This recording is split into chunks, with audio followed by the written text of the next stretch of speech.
చెప్తాను. దైవం ఈ విధంగా తెలియజేస్తున్నాడు. మనిషి యొక్క సైకాలజీని గురించి, అతని మానసిక పరిస్థితిని గురించి దైవం ఇక్కడ ఏం చెప్తున్నాడు అంటే, మానవుడు ఎలాంటి వాడంటే అతని ప్రభు అతనికి గౌరవాన్ని, వరాలను ప్రసాదించి అతన్ని పరీక్షకు గురి చేసినప్పుడు అతను అంటాడు, నా ప్రభు నా గౌరవ ప్రతిష్టతలను ఇనుమడింపజేశాడు అని అంటాడు. కానీ అదే దైవము అతనికి లభించే ఉపాధిని తగ్గించి పరీక్షించినప్పుడు అతను అంటాడు, నా ప్రభు నన్ను అవమానపరిచాడు అని చెప్పేసి అంటాడు. మహాశైలరా, మనిషి సైకాలజీ అంతా ఏంటంటే ఆనందంగా, సుఖాలు సంతోషంలో ఉన్నప్పుడు పొంగిపోతుంటాడు. అదేవిధంగా కష్టాలు వచ్చినప్పుడు కృంగిపోతూ ఉంటాడు కదండి. కొంతమంది దీనికి అతీతంగా ఉంటారు, స్థితప్రజ్ఞలు అని చెప్పేసి వాళ్ళు అంటారు. అంటే ఎటువంటి పరిస్థితుల్లోనైనా ఒక బ్యాలెన్స్ గా ఉండేవాళ్ళు. దైవ విశ్వాసులు ఏం చేస్తారు అంటే, సుఖం, ఆనందం, సంతోషం కలిగినప్పుడు సహనాన్ని వహిస్తారు. అదేవిధంగా కష్టాలు వచ్చినప్పుడు కూడా సహనాన్ని వహిస్తారు. నా మహాప్రవక్త ముహమ్మద్ సల్లల్లాహు అలైహి వసల్లం వారి సందర్భంలో ఏం చెప్తారు అంటే, విశ్వాసి వ్యవహారమే చాలా విచిత్రమైనది. అతనికి ఏదైనా ఆనందం కలిగితే, కష్టం కలిగితే, ఆనందం కలిగితే, సంతోషం కలిగితే దైవానికి కృతజ్ఞతలు అర్పించుకుంటాడు. వెంటనే దైవం దానికి కూడా అతనికి పుణ్యాన్ని ఇస్తారు.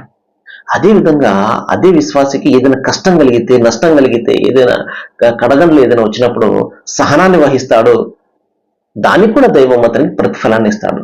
కాబట్టి విశ్వాసికి ఆనందం కలిగిన పుణ్యాలు వస్తాయి, అలా కష్టాలు కలిగిన పుణ్యాలు వస్తాయి. దైవం ఇక్కడ ఏం చెప్తున్నాడు అంటే, ఒక వ్యక్తి ఎలాంటి వాడు అంటే అతని దైవము, ఆ సృష్టి ప్రభువు గౌరవాన్ని ఇచ్చాడు, లేకపోతే గొప్ప అద్భుతమైన వరాలను ప్రసాదించాడు.